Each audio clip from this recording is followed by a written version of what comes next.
Alright, welcome back to OrdoAirsoft, and today we're going to be talking about a commonly talked about topic, which is CO2 versus green gas.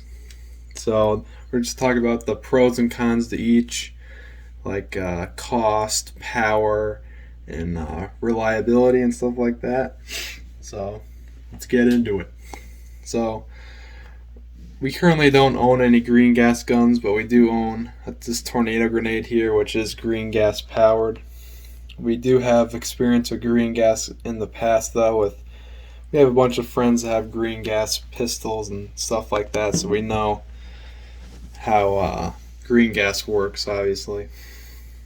So as far as power goes, pretty much everybody knows that CO2, you're going to get more power and more kick out of like a gas powered gun like this, like a pistol or a rifle. If you use CO2, it's going to kick more and you're going to have more FPS behind it. It's just how CO2 works. It's got higher pressures than green gas, and it's going to kick harder, and it's going to have more FPS behind it.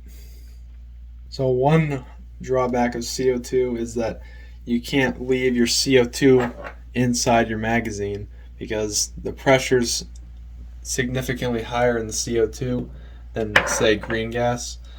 So you can't, like, after you're done playing, you can't leave the CO2 in there because it won't be very good for the seals in your mag.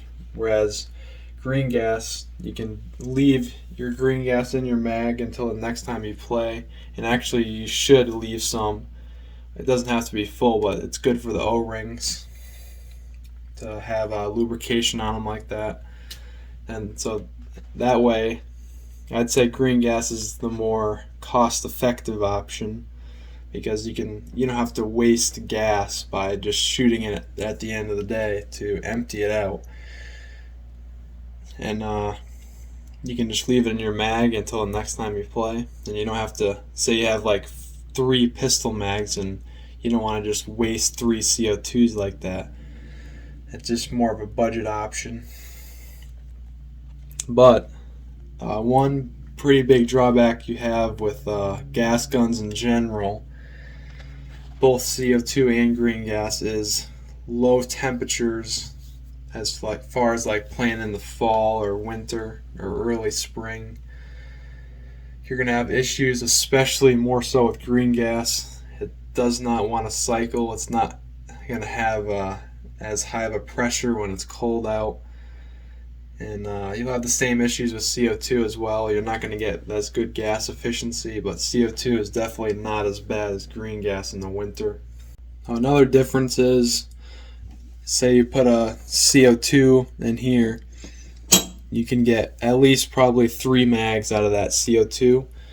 And with green gas, usually if you charge the mag up, you'll get usually just 1 mag worth of BBs out of it, and you'll have to charge it again, which it's easier.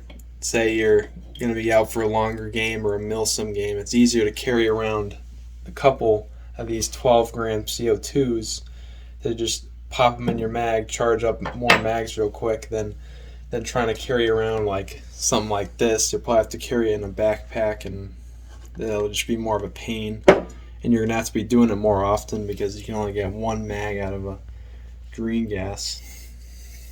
I'd say maintaining both the systems is about equal. One thing that you don't have to worry about with green gas is lubricating your O-rings in the mag. As long as you keep a little bit of gas in there, you should be fine because there's you can see here, most green gas have silicone oil added already in it.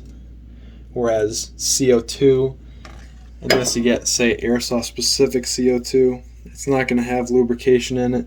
And usually I just put a little drop of oil here when I put a fresh CO2 in a mag. That way it'll act like a lubricant in your CO2 magazines. But other than that, they're the same to maintain.